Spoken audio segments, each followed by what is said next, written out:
자, 요한복음 13장 12절에서 17절까지의 말씀입니다. 한 목소리로 읽을게요. 시작. 그들의 발을 씻으신 후에 옷을 입으시고 다시 앉아 그들에게 이르시되 내가 너희에게 행한 것을 너희가 아느냐? 너희가 나를 선생이라 또는 주라 하니 너희 말이 옳도다. 내가 그러하다. 내가 주와 또는 선생이 되어 너희 발을 씻었으니 너희도 서로 발을 씻어주는 것이 옳으니라. 내가 너희에게 행한 것 같이 너희도 행하게 하려 하여 본을 보였노라. 내가 진실로 진실로 너희에게 이르노니 종이 주인보다 크지 못하고 보냄을 받은 자가 보낸 자보다 크지 못하나니 너희가 이것을 알고 행하면 복이 있으리라. 아멘. 지금 요한복음 13장이 지난주부터 시작이 됐는데요, 요한복음을 보면 요한복음을 특별히 구약의 성막의 모습으로 요한복음의 구조를 보고 계신 분들이 계십니다. 이것이 성막, 구약에 나오는 성막인데요, 이 성막이 있고요, 그 안에 성소가 있습니다. 성소가 있고 또 성소 안에 지성소가 있습니다. 모든 백성들은 성막 안에 들어올 수 있고요, 이스라엘 백성들은. 그리고 제사장들만 성소에 들어가고 그 중에 또 대제사장만 지성소에 들어갈 수 있는 것을 보게 됩니다. 그래서 요한복음의 구조가 1장부터 12장까지는 공생의 공적인 사역이십니다. 그래서 모든 일반 이스라엘 백성을 향해서 말씀을 전하시는 성막과 같은, 이것을 성막이라고 하는데요, 이 성막과 같은 사역을 하셨다라고 보여지고, 13장부터 13, 14, 15, 16, 17장까지 5장은 특별히 성소 안에서 제자들과 같이 제사장들만 모여서 이렇게 이 예배를 이 성소 안에 들어갔던 것처럼 제자들하고만 말씀하시고 기도하시고 하는 내용이 13에서 16, 7장까지 계속됩니다. 그리고 18장에 예수님이 잡히시고 19장에서 예수님이 십자가에 달려 돌아가시고 그러면서 이제 지성소에 주님이 십자가에서 달려 돌아가시고, 또한 지성소에서 하나님의 영광이 임하듯이 그 부활의 영광이 임하는 내용들이 나머지 18, 19, 20, 21 넉 장에 걸쳐서 기록되어져 있습니다.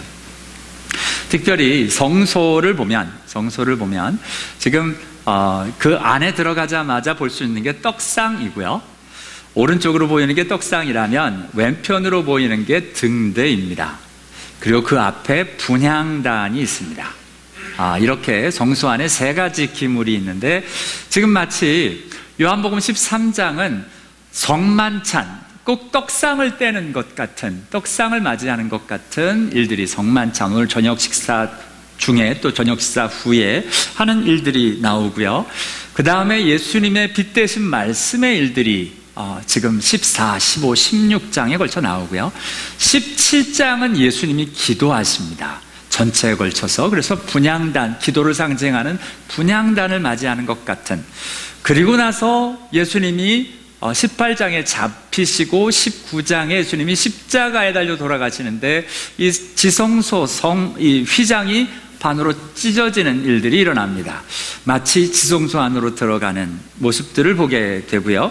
그리고 이제 그 안에 있는 요 법궤, 그리고 법궤 위에 있는 시은좌, 법궤 뚜껑, 여기에 하나님의 영광, 쉐키나, 구름의 끝이 닿아서 그곳에서부터 대제사장이 들어가면 죄사함을 받았느니라 하는 선포가 일어나게 되는데, 그 이야기가 예수님의 부활과 또한 낙심해 있는 베드로를 회복하시는 그 이야기까지 되어져서 이 법궤와 시은좌의 이야기, 그리고 지성소의 이야기가 주님의 십자가 이후에 나타나고 있는 것을 보게 됩니다.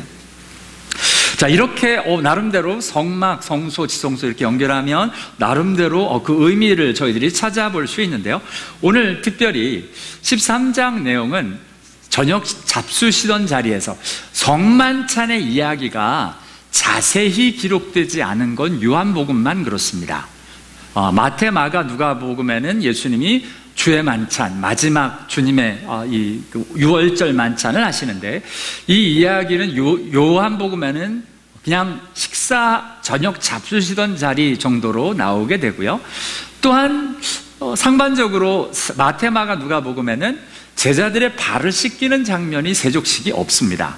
오직 요한복음에만 나오게 되는데요, 발을 씻기시는 장면, 이게 좀 독특합니다. 발을 씻기시는 장면. 그런데 구약에도 이 손발을 씻고 몸을 씻는 이야기가 나옵니다. 언제? 성막에서요. 성막 이야기를 하실 때 하나님이 특별히 성막 안에 아까 언급하지 않은 두 가지 기물이 더 있는데요, 번제단이 있고 그리고 물두멍이 있습니다.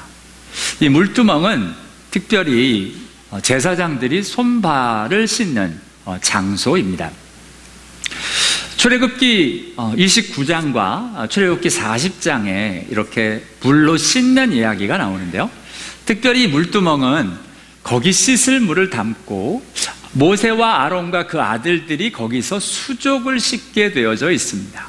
회막에 들어갈 때, 이 회막이라고 하면 특별히 성소, 그 성소에 들어갈 때와 제단에 가까이 갈 때 씻었으니 라고 이야기를 하면서 손발을 씻고 드려질 것에 대해서, 그리고 맨 처음에 제사장으로 세워질 때는 물로 온몸을 씻게 됩니다. 그 예수님께서 목욕을 한 자에게는 라고 이야기하실 때 이 목욕이라는 개념이 바로 이 맨 처음에 이 아론과 그 아들들을 물로 씻기고 거룩한 옷을 입히는 모습을 상상하게 하시는 말씀이 됩니다. 자, 이렇게 오늘 본문의 저녁 잡수시던 자리에서 제자들의 발을 씻기셨다. 마치 제자들의 발을 씻기는 모습이 물두멍만 같습니다. 물두멍에서 예수님이 지금 발을 씻기시는 내용이 나옵니다. 그래서 오늘 성막의 내용이 어느 정도 이렇게 서로 맞아가는 것을 보게 되는데요, 사실 제자들의 발을 씻기셨다라는 내용에는 그 예수님이 단지 그 성막에 들어가는 것 이상의 이야기를 하십니다. 여러분들 세족식 그래 좀 해보셨죠? 세족식 신앙생활을 하면서 수련회를 가거나 뭐라면 세족식을 합니다. 제가 평생 못 잊을 세족식이 있습니다. 그 우리 LA 있을 때 섬기던 교회에서 저녁마다 집회를 했는데 어느 날 세족식을 담임 목사님이 하시겠다 그래서 시작을 했습니다. 근데 사역자들이 장로님의 발을 먼저 씻어주라는 거예요. 그래서 기꺼이. 근데 제 앞에 쓰신 장로님의 양발을 벗기는 순간 너무 힘들었습니다. 우선 하루 종일 일하시고 이분이 아무 생각 없이 그냥 오신 거예요. 근데 우선 그 냄새가 되게 독특하더라고요. 되게 힘들었고요. 근데 이 양발을 벗기는 순간 큰일 났다라는 생각을 했습니다. 왜냐하면 저희들이 그 본당에 대야를 떠놓고선 하는 거기 때문에 물이 공급이 좀 수월치 않았습니다. 그래서 먼저 씻기고 두 사람당 하나씩 해주기로 했거든요. 근데 장로님 발을 씻기면서 이 물에 내 발을 담가야 되는가라는 생각이 이게 정말 딱 씻기고 딱 발을 빼서 딱 닦아드렸는데 장로님도 당황스럽고 저도 당황스럽고 이제 자리를 바꿔야 되는데 아주 인상 깊었던, 죄송한데 막 눈물로 이렇게 은혜된 세족식이 아니라 정말 서로 당황스러웠던 세족식이 제 머리 안에 있습니다. 지금 그런데 실제로 제자들의 발을 씻기는 장면이 그런 대하였습니다. 그렇게 지금 우리야 양말 신고 그나마 이렇게 있죠. 그런데 그게 아니라 샌들 신고 모래밭에 왔다 갔다 하다가 들어와서 지금 실제로 제자들의 발을 씻기는데 이게 장난이 아니었을 겁니다. 모래가 터져 나오고 이게 사실 쉽지 않은. 그래서 이 발을 씻는 일은 자기가 직접 씻지 않으면 종이 씻어주는 것으로 되어 있습니다. 종이 씻어줘. 우리 참 재밌게 우리 부모들은 애기 발 씻는 거 별로 괜찮아요, 그죠? 심지어는 애기를 낳고 보니까 애들 응가를 만져도 별로 상관이 없어요, 그죠? 기저귀 내 애 버리는 건 상관이 없는데 남의 기저귀 버리는 건 참 힘듭니다. 남의 거는 왜 이렇게 힘든지. 이 제자들을 섬기는 이게 사랑이 없으면 이게 쉽지 않습니다. 아니면 종이어야 하거나, 실제로 발을 씻기는 일은 종이 하는 일이었습니다. 이제 아비가일이 고백하는 말인데요, 나는 존재가 당신의 발을 씻기는 종입니다 라는 말은 진짜 나는 정말 당신들에 비하면 아무것도 아닙니다를 지금 비유해서 말씀하면서 발 씻길 종입니다 라고 이야기를 합니다. 그것도 주의 전령들, 그러니까 감히 주님, 다윗 왕을 씻기지는 못하고 그분이 보낸 사람들의 발을 씻기는 것 정도밖에 나면 안 됩니다라고 이야기되어지고 있는 것 같이, 실제로 발을 닦는 사람들은 종이나 보통 닦아준 게 되어 있습니다. 그런데 오늘 예수님께서 친히, 저와 여러분이 지난주부터 보지만 식사를 하시다가 제자들의 발을 씻습니다. 이게 참, 여러분, 여기서 잠깐 멈춰서 생각을 해야 될 게, 하나님이 마음 주시면 바로 하십시오. 지체하는 거 좋지 않습니다. 지체하면 항상 못하거나 딴 거 하거나 제대로 못합니다. 예수님이 저녁 잡수시던 자리였습니다. 근데 그 상황을 보셨는지, 하나님이 마음을 주셨는지, 무엇으로 이 제자들에게 이제 14장, 15장, 16장에 계속 나오는 게 뭐예요? 13장 나중에도 내가 너희를 사랑한 것 같이 너희도 서로 사랑하라. 지금 사랑의 메시지를 전하시면서 아주 좋은 아이템 하나, 특별히 발을 씻어주는 일들에 이걸 해야겠다 하자 그냥 바로 시작을, 저녁 잡수시던 자리에서 바로 일어나 이제 겉옷을 벗고 수원을 가져다가 허리에 두르시고 시작하고 있는 것을 보게 됩니다.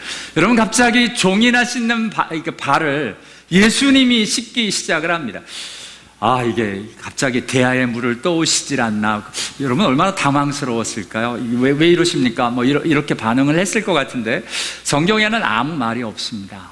조용히 예수님이 발을 떠오셨고, 물을 떠오셨고, 제자들의 발을 씻기 시작하는데, 지금 그 성만찬에 이렇게 같이 했던 모습을 보면 예수님하고 베드로하고 거의 이렇게 맞대어 보는 것으로 보여지고요.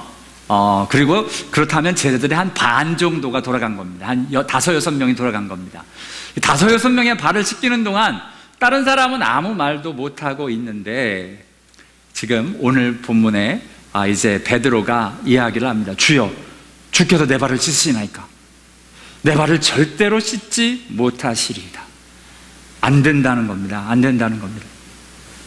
그리고 보면 여러분, 베드로 같은 사람한테는 내가 네 발을 씻어줄게 보다, 야 베드로 일로 와, 내 발 좀 씻어, 그럼 잘할 겁니다. 예수님 발 씻으라 그러면 베드로 손 딱 걷어붙이고 제대로 할 사람입니다. 근데 베드로 자기 발을 씻겠다니까 못하겠다는 겁니다. 지난주에 말씀 나오는 대로 이건 그 마음 안에 있는 여러 가지 일들이 같이 나타나고 있는 모습입니다.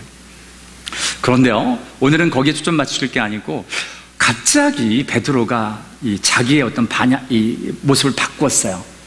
왜냐하면 예수님이 이런 말을 하셨거든요. 지금 내 발을 절대로 씻기지 못하시리이다 하자 내가 너를 씻어주지 아니하면 내가 나와 상관이 없다 라고 이야기를 하십니다. 그러자 갑자기 베드로가 태도를 바꿔가지고 그러면 내 발뿐 아니라 손과 머리도 다 씻어주십시오 라고 이야기를 합니다. 이건 뭡니까? 이게 참, 여러분, 뭔가 신앙생활을 할 때도 저와 여러분이 은혜를 받거나 뭐를 할 때 이게 클릭이 되는 점이 있습니다. 딱 클릭이 되면 갑자기 그냥 심지어는 오버를 합니다. 하나님, 내가 이거 다 바칠게요. 갑자기 막 들어지거나, 그럼 이제 정신없이 말하고 나서 가만히 있어보자가 챙길 건 챙겨야 되는데라는 생각이 들 만큼 이제 오버를 하는 경우가 나오는데, 사실 지금 좀 너무 그 조그만 대화에서 갑자기 머리도 씻고 다, 도대체 뭐 하자는 겁니까? 근데 이게 왜 그러냐면 예수님의 이 말에 클릭이 된 겁니다. 내가 나와 상관이 없느니라. You have no part with me. 너는 나랑 상관없어. 그 말에 그거는 싫거든요. 내가 원하는 건 예수님과 친해지기를 원하고, 예수님과 가까워지기를 원하고, 예수님과 좋은 관계를 맺기를 원합니다. 누구보다도, 지난주에 얘기한 대로 누구보다도 예수와 가까워지기를 원해요. 여러분, 예수와 가까워지기 원하는 건 괜찮은데요, 누구보다도가 들어가면 이 사람이 좀 문제가 생기기 시작을 합니다. 그건 순수해서 좀 벗어나는 일이 항상 일어날 때, 딴 사람과 비교해서 내가 이거는 순수해서 항상 떠나는 일입니다.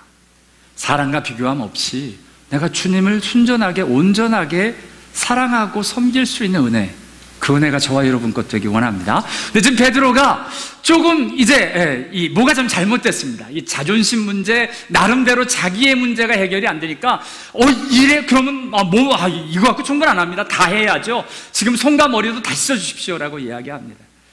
근데 지금 여러분 베드로의 이 장면을 보면 지금 예수님이 하고 싶어 하시는 말씀이 이거 안 하면 너와 내가 상관이 없다라는 이야기가 오늘 본문 13장의 메인이 아닙니다. 예수님이 세족식을 하는 이유가 내가 너와 관계를 하기 원한다가 아니에요. 그 목적이 아닙니다. 오늘 본문에 얘기하고 싶으신 것은 이렇게 내가 너희의 발을 씻어주니까 너희도 서로 발을 씻어주는 것이 옳다, 이거 얘기하려고 지금 하고 있는 겁니다. 예수님의 말씀의 본질과 본 이야기가 갑자기 베드로의 자아, 내가 생각하기에 중요한 것, 이것 때문에 지금 이야기가 약간 벗어나기 시작합니다. 잠깐. 여러분 성경을 읽을 때, 성경 말씀을 대할 때 이게 저와 여러분에게 있을 수 있습니다. 우리 신학교 다닐 때 우리 그때 막 한참 중요하게 여겼던 단어 중에 하나가 이제 관계라는 단어입니다. 관계. 하나님과의 관계가 요즘 어떠냐? 관계라는 단어. 그래서 성경을 뭐든지 관계로 푸는 거예요. 여러분 그것도 오버입니다. 성경은 관계로 모든 게 되어 있지 않습니다. 우리가 생각하는 대로. 또한 제가 한참 신학교 다닐 그때 이너 힐링, 내적 치유가 한참 제가 다니는 신학교에서 난리도 아니었습니다. 그래서 심지어는 그거 하면서 기적도 일어나고 막 다리도 길어지고 막 이런 일이 실제로 있었어요. 그러니까 막 사람들이 막 거기에 미쳐가지고 내게 있어야 될 건 이런 거다라고 거기에 목숨을 거는 분들이 꽤 많았습니다. 내적 치유. 한때 여러분 기억하실 겁니다. 한국 교계를 흔들어 놨던 내적 치유. 여러분 성경이 그렇다고 내적 치유가 전부가 아니지 않습니까? 한 부산물로 일어나는 일들입니다. 그러니까 뭔가 주님이 말씀하시고 싶어하는 핵심이 아닌, 정말 그 메인이 아닌 격가지에 자꾸 과민하게 반응하는 사람들이 있습니다. 저와 여러분이 그 자리에서 그럴 수 있습니다. 내가 좀 좋아하는 예를 들어서 능력, 축복, 뭔가 이렇게 나를 이렇게 자극하고 내가 하나님 앞으로 막 이렇게 반응하도록 만드는 병고침, 은사, 어떤 분은 복음, 생명, 어떤 단어들이 있습니다. 근데 잘 보셔야 할 게 성경이 그것만을 이야기하고 있지 않고요, 매 성경마다 하나님께서 매 본문마다 예수님이 하시고 싶은 내용이 있습니다. 근데 오늘 예수님이 십자가에 달려 돌아가시기 전에 13, 14, 15, 16장에서 제자들을 붙들고 하시고 싶은 말씀이 있어요. 그건 내가 너희를 사랑한 것 같이 너희도 서로 사랑하라는 말씀입니다. 그게 메인입니다. 지금 그 중에 지금 오늘 그 예로 서로 발을 씻어주는 것이 옳으니라. 사랑은 섬기는 거다. 주와 선생인 나도 섬기듯이 그렇게 하는 거야. 종이나 하는 일을 내가 했듯이 그렇게 하는 거다. 그 이야기를 하고 싶은데, 여러분이 자아가 살아있는 사람의 특징이 그 본질에서 항상 자기 중심으로 이야기를 바꿔놓습니다. 이게 저와 여러분이 경계해야 될 모습입니다. 우리 지난주에 봤던 것처럼 이게 self-pride, self-esteem, 심지어는 자존감마저도 굉장히 위험할 수 있다는 이야기입니다. 자기가 중심이 되어지면. 그래서 저와 여러분이 Lord esteem, 주존심과 주종감, 주님이 존중을 받으시고 주님이 귀하게 여기시는 그런 일들이 정말 저와 여러분에게 있게 되기를 원합니다. 끊임없이 우리는 어떤 사람이에요? 우리 자아를 십자가에 못 박고 우리 자기를 부인하고 자기 십자가를 지고 나를 따를 것이니라 말씀하신 주님의 뒤를 따라가는 사람, 저와 여러분입니다. 자존심이 센 사람의 특징이 행복하기가 힘듭니다. 자존심이 센 사람들은 항상 불만입니다. 그런데 세상에서도 자존감이 높아지면 찾아오는 게 행복입니다. 행복. 예수 믿는 사람들도 주종간 주점심이 높아지면 일어나는 일이 행복입니다. 행복. 마음이 하나님이 주시는 평안과 기쁨과 은혜가 넘치기 시작을 합니다. 그래서 세상에서도 행복이 있습니다. 나름대로. 그래서 그 행복의 모습들이 나타나요. 그래서 이렇게 보면 예수 믿는 사람들이나 예수 안 믿는 사람들이나 행복해하는 모습이 비슷해요. 그러나 행복의 본질이 다릅니다. 그래서 오늘 저와 여러분이 그 행복에 대해서 같이 좀 잠깐 이야기를 하면서 오늘 말씀을 좀 풀어나갔으면 좋겠습니다. 행복이 무엇일까요? What is happiness? 행복이란 무엇일까? 사람들이 많은 옛날로부터 이렇게 정의를 내려왔습니다. 주로 제가 이렇게 조사한 거는 이제 1800년대에 이야기했던 헉슬리라는 영국 작가가 이 코카콜라 개발되기 난 다음이군요. 네. 행복이란 코카콜라와 같은 것이다. 행복은 다른 것을 추구하는 과정에서 부산물로 얻어지는 것이다. 이게 무슨 말이냐면 나름대로 코카콜라는 맨 처음에 헤레이크, 두통약이었습니다. 두통약을 만들려다가 부산물로 얻어진 게 코카콜라예요. 그러니까 뭔가 열심히 뭔가를 하다가 보면 뜻하지 않게 결과물이 나온다. 행복이란 내가 행복을 막 추구하기 위해서 간 게 아니라 뭔가 열심히 했는데 부산물로 행복이라는 것이 따라온다. 이 얘기를 하시는 겁니다. 나름대로 이렇게 해석을 하면 깊이가 있죠. 그렇죠. 행복을 이상하게 행복이라는 것을 쫓으면 행복은 도망가 버립니다. 꼭 다른 걸 열심히 하는데 행복은 따라온다. 나름대로 의미가 있는 내용이고요. 이 밀이라는 영국의 신학자, 영국의 철학자네요. 철학자. 이건 좀 깊어. 행복한가를 스스로 묻는 순간 행복하지 않게 된다. 근데 뭔 말인지 잘 모르겠어. 뭔가 딥한데 그런가? 마치 이 말을 들으면서 생각은 행복은 신기루인가? 뭔가 행복이다라고 생각하는 순간 더 이상 행복이 아니라는 거예요. 이 행복이 허상인가? 영국의 작가 웰던 하면 스테이크 자꾸 생각하지 마시고요. 이 스테이크가 아닌 웰던입니다. 죄송합니다. 딴 사람도 다 저 같은 줄 알아가지고 죄송합니다. 이 웰던, 이 사람은 이게 아주 부정적인 사람이야. 행복이라는 것을 아예 안 믿는답니다. 왜 행복해야만 하는가? 행복할 필요 없다는 겁니다. 우리가 사는 이런 세상에는 우울한 것이 정상이고 화나는 것이 당연하다. 여러분, 이런 사람 옆에 있으면 안 됩니다. 이런 사람 옆에 있으면 괜히 말 섞다가 야단 맞아요. 너 왜 기분 좋아? 이러고 따지는 사람입니다. 그게 기분 좋은 게 아니야 임마! 이러고선 싸우는 위험한 사람입니다. 아주 부정적인 사람인데요, 행복이라는 것을 아예 믿지 않는 사람도 있다는데 영국의 작가랍니다. 미국의 작가 마크 트웨인은 행복이란 많이 갖는 것에 있는 것이 아니라 조금 갖는 것에 만족하는 데 있다. 행복이 만족인가? 그렇게 설명하고 있는 게 있고요. 그래서 하도 외국 사람만 봐서 우리 한국 분도 한번 찾았습니다. 근데 죄송한데 스님이세요. 법륜 스님이 행복이란 기분 좋은 것이다.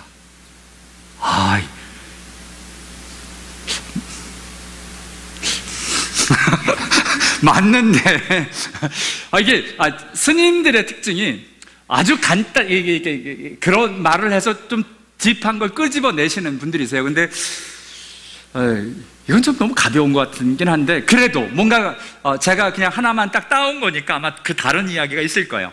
적어도 그런 생각을 했어요. 이 표현을 보고 행복이란 기분인가? 여러분, 행복은 단지 기분이 아닙니다. 행복은 실제여야 합니다. 그죠?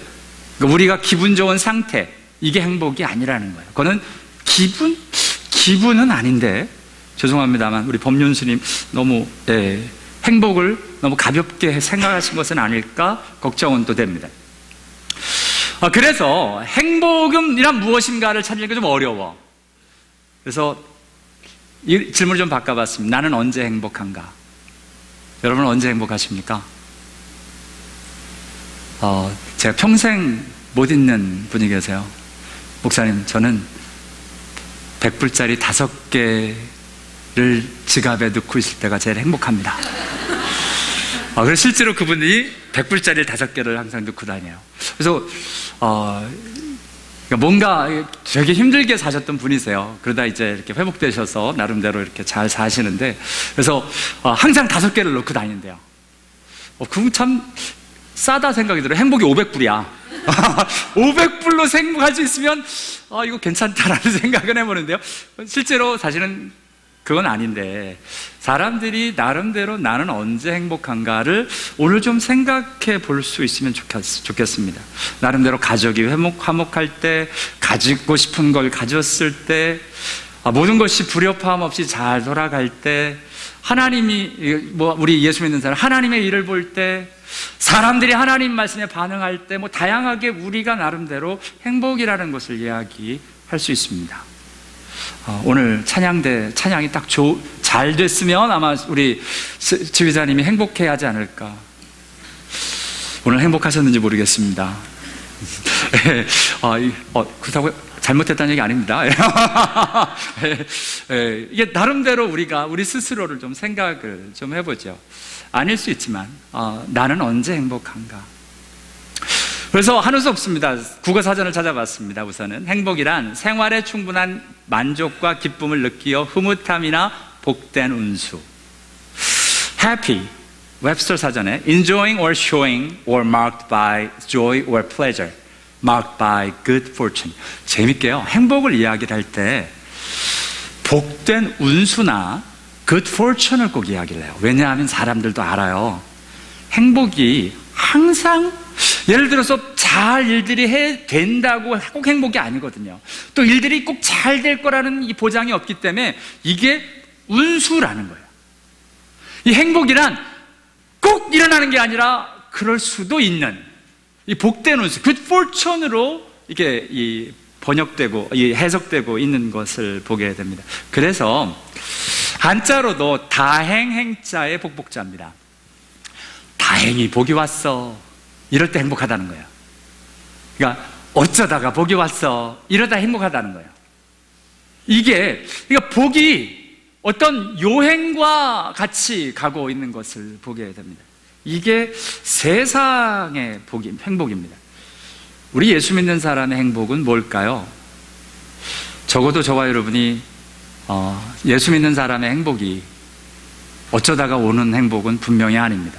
성경은 복을 분명하게 정의하고 있습니다. 성경이 총 66권인데요.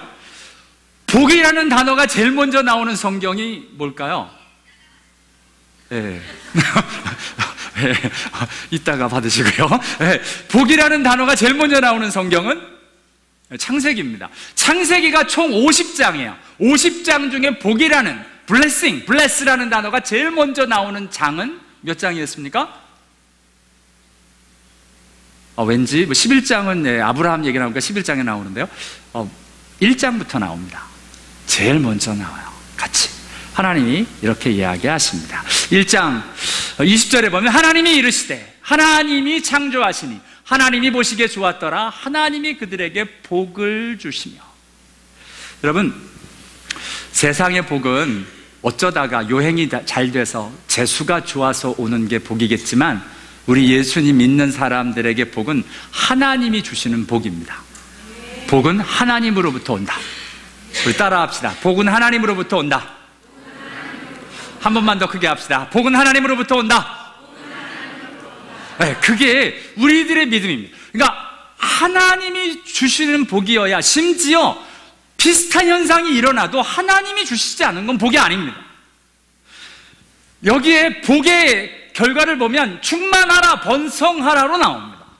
충만하고 번성하도록 하는 게 복이라는 거예요. 세상적인 물질의 충만, 물질의 번성, 그것뿐만 아니라 우리가 하나님이 주시는 이게 충만과 번성은 영적인 충만과 영적인 번성과 하나님의 나라의 이 번성하는 것과 이게 모양은 비슷할 수 있어요. 그러나 하나 분명한 건 복은 충만과 번성이라는 거예요. 그래서 모양이 비슷해. 복 받는 사람의 모습이 세상도 우리 하나님 믿는 사람도 비슷하답니다. 그런데 그 내용이 달라요. 사람들은 그것이 어쩌다가 잭팟 터졌어, 어쩌다가 내가 복권을 샀는데 그게 맞았어, 이런 이야기 하는 거고, 우리 예수 믿는 사람들은 하나님이 주셨습니다, 하나님이 허락하셨습니다가 이게 그냥 머리로 말을 해야 되니까 말이 아니라 진짜 믿음으로 고백되어지는 그 사람이 하나님 믿는 사람입니다. 저와 여러분, 그 고백 같이 하셨으면 좋겠습니다. 네, 하나님이 복을 주셨습니다. 따라합시다. 하나님이 복을 주셨습니다. 네, 제가 주십니다. 하나님이 충만하게 하셨습니다. 하나님이 번성하게 하셨습니다. 네. 여러분, 기도응답을 받는 게 복이에요, 아니에요? 네. 복이 될 수도 있고 저주가 될 수도 있습니다. 성경에 따르자면. 기도응답 받는 게 항상 좋은 것, 기도가 이루어지는 게 항상 좋은 거냐? 아니라는 거예요. 성경에 심지어 이렇게 말씀하십니다. 같이 읽습니다. 시작. 광야에서 욕심을 크게 내며 사막에서 하나님을 시험하였도다. 그러므로 여호와께서는 그들이 요구하는 것을 그들에게 주셨을지라도 그들의 영혼은 쇠약하게 하셨도다. 아멘. 이런 말씀도 아멘 하는 거예요. 왜냐하면 이런 일은 정말 하나님 말씀이 맞습니다라고. 내가 행여나 욕심을 크게 내서 기도하는데 이렇게 잘 되게 해주십시오, 이렇게 이번에 성공하게 해주십시오라고 기도해서 잘 됐다는 거예요. 근데 그게 내 욕심이면 문제는 그 다음에 내 영혼이 쇠약해지겠다라고 말씀하십니다. 저와 여러분이 말하는 복은 이게 아닙니다. 뭔가 기도응답이 돼서 되었다, 받았다, 주셨다가 끝나는 게 아니라 정말 진정으로 하나님이 원하시는 우리의 영혼이 잘 되고 하나님의 역사가 일어나서 우리의 영혼이 번성하고 우리의 영혼이 하나님께로 충만히 일어나는 그것, 그게 복인데, 욕심을 크게 내어 하나님을 붙들고 그냥 달라고 하니까 하나님이 어쩔 수 없이 주셨는데 그 다음부터 일어나는 건 그 욕심 때문에, 그 죄 때문에 우리의 영혼이 죽어가는 것을 말씀하고 계십니다. 그래서 하나님이 주시는 복은 내가 생각하는 복이 아닙니다. 내가 원하는 대로 되는 게 복이 아닙니다. 자, 복은 내가 원하는 대로 되는 게 아니라 하나님이 원하시는 대로 되는 게 복입니다. 그렇죠? 자, 그래서 하나님은 아예 이 세상의 행복은 그냥 우연히 찾아오지만 하나님이 주시는 행복은, 하나님이 주시는 복은 아예 방법도 다 가르쳐 주셨어요. 이렇게 하면 복 받는다. 자, 오늘 이 말씀 붙들고 진짜 복 받으셔야 돼요. 진짜 복 받으셔야 됩니다. 성경에 어떻게 하면 복 받는지를 말씀하셨어요. 이것입니다. 구약에서 하나, 오늘 본문에 나오는 신약 요한복음 13장 17절에서 하나, 두 구절 같이 읽습니다. 시작. 너희는 내가 명령한 모든 길로 행하라. 그리하면 복을 받으리라. 너희가 이것을 알고 행하면 복이 있으리라. 아멘. 세상은 행자를 쓴 행복을 이야기하지만 우리는 이 행복이 아닌 하나님의 말씀을 행하면 복을 주시는 행복, 단일 행자를 써서 이 행복을 성경은 의미합니다. 그러니까 저와 여러분이 그냥 세상에서 잘 되고 세상에서 소위 복 받는다라고 하는 그 행복이 아닌 진짜 주님의 말씀대로 행했더니 참 복, 하나님의 뜻이 이루어지고 하나님이 기뻐하고 하나님이 원하시는 일이 일어나는 진정한 복, 그것이 행복이다 라고 오늘 성경은 말씀하고 계십니다. 저와 여러분이 그래서 이 행복 추구하지 마시고요, 그래서 복권 사시면 안 됩니다. 그래서 저기 도박장에 자꾸 땡기시면 안 됩니다. 그렇게 해서 복이 오는 게 아니에요. 그렇게 해서 맞은 돈은 다 저주입니다. 그건 하나님이 원하시는 방법이 아니에요. 하나님은 어떻게 해요? 말씀에 따라 행함으로 복을 받고, 오늘 본문엔 이것을, 예수의 말씀을 이걸 알고 행하면 복이 있으리라고 말씀하십니다. 이것을 알고, 이게 도대체 뭐냐? 예수님이 오늘 이야기를 하십니다. 뭘 아느냐? 너희가 아느냐 하고 묻는데 내가 너희에게 행한 것을 너희가 아느냐? 지금 오늘 본문의 복을 받는 내용은 주님이 행하신 그것을 우리가 알고 행하는 것입니다. 뭐를 어떻게 아느냐? 여러분, 세상의 개념은, 우리가 세상에서 아는 것은 주로 이런 개념입니다. 임의로 주관하고 권세를 부리는 것의 집권자요, 이 선생이요, 그리고 이 주권자입니다. 그렇죠. 요즘은 뭐 많이 좋아졌는지 모르겠습니다. 그래도 학교에 가면 선생님이 하라는 대로 다 해야 됩니다. 선생님이 하라는 대로. 집권자들이 임의로 주관하고 자기 마음대로 다 하는 겁니다. 이 고관들이 권세를 부리는 줄 너희가 알거니와. 이게 세상의 개념의 주가 되고 선생이 되는 개념입니다. 그런데 주님은 이야기하십니다. 내가 주와 선생이 되어 너희를 섬긴 것 같이 발을 씻었으니 너희도 서로 발을 씻어주는 것이 옳으니라. 야, 이 높은 사람이 됐는데, 나름대로 주관자가 됐는데, 가르치는 사람이 됐는데 거꾸로 섬기는 사람의 모습으로 들어가는 것이다. 주님이 그렇게 하셨다. 이걸 모르면 아유 뭐 주님이 그렇게 하려고 하는 거지 뭐 이런 게 아니라, 진짜 주님은 주님이신데 주님을 주님으로 알고, 근데 그분이 섬기셨다. 이걸 알고 행해야 복이 된다는 겁니다. 저와 여러분이 마땅히 나의 지위도 알죠. 내가 우리 집안의 가장 아빠란 말입니다. 아빠가 섬기는 자리로 갈 때, 그때 복이 있겠다. 내가 주관자, 내 마음대로 시킬 수 있지만, 이거 해라 저거 해라 시킬 수 있지만, 시키는 자리에서 내가 섬기는 자리로 내려가는 그 일들을 예수님이 하셨듯이 나도 그 예수님처럼 하겠습니다 라고 들여치면, 오늘 주님이 말씀하시는 것처럼 너희 중에 누군지 크고자 하는 자는 너희를 섬기는 자가 되고, 너희 중에 누군지 으뜸이 되고자 하는 자는 너희의 종이 되어야 하리라. 인자가 온 것은, 예수님이 온 것은 섬김을 받으려 함이 아니라 도리어 섬기려 하고 자기 목숨을 많은 사람의 대속물을 주려 함이라. 주님이 이렇게 하셨다는 겁니다. 이렇게 하신 주님, 이것을 알고 행하면 복이 있다. 주님이 그러신 분이니까 우리도 그래야 되는 줄 알고 그것을 행하면 복이 있겠다라고 이야기를 하십니다.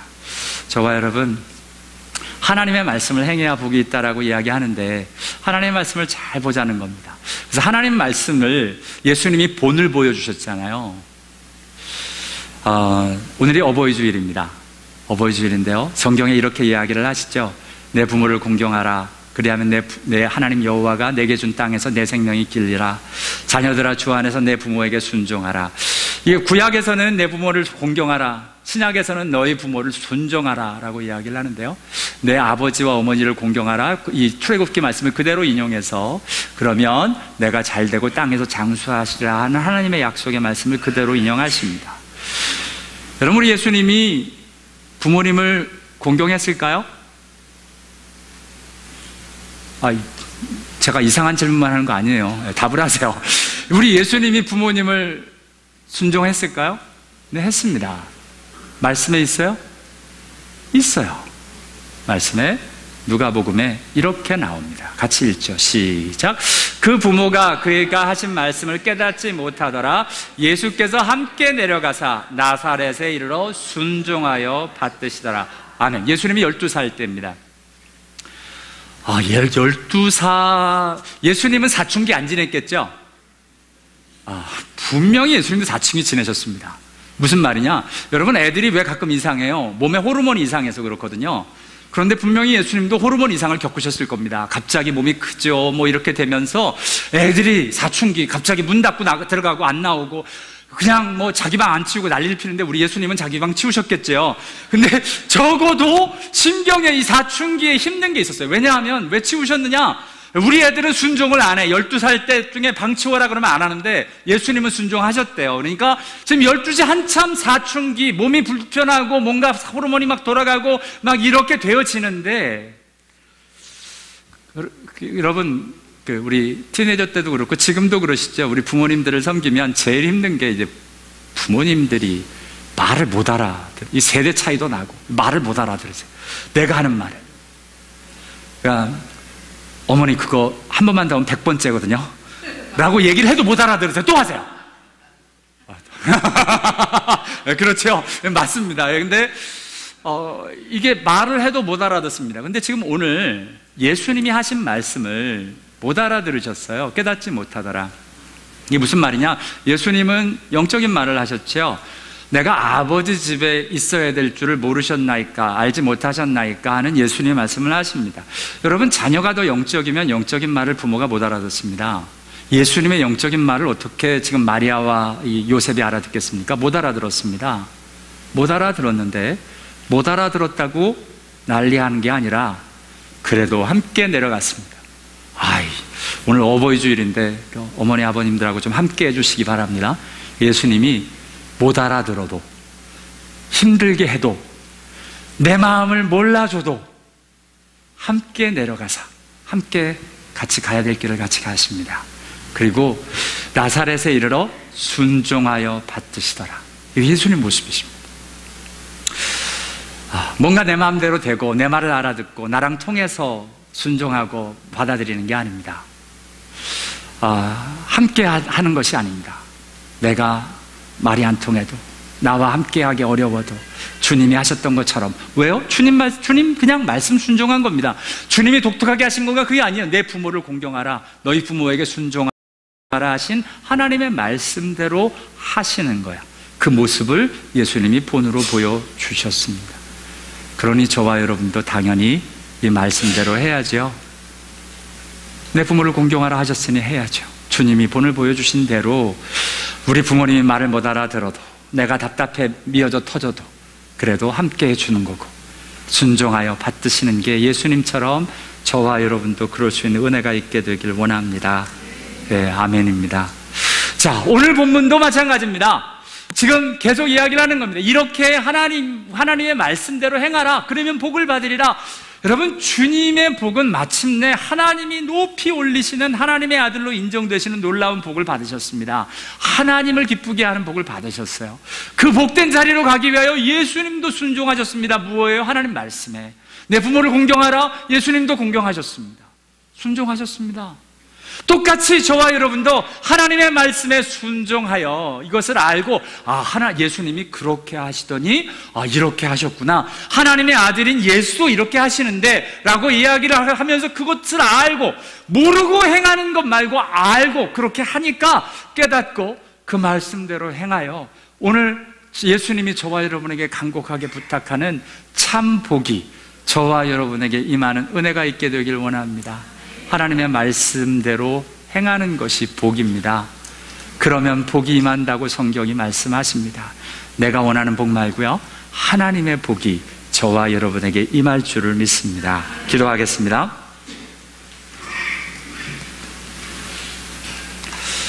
우리 시간에 같이 기도할 때요, 하나님의 말씀에 내 생각과 달라도 하나님 말씀하는 대로 순종하겠습니다. 같이 기도했으면 좋겠습니다.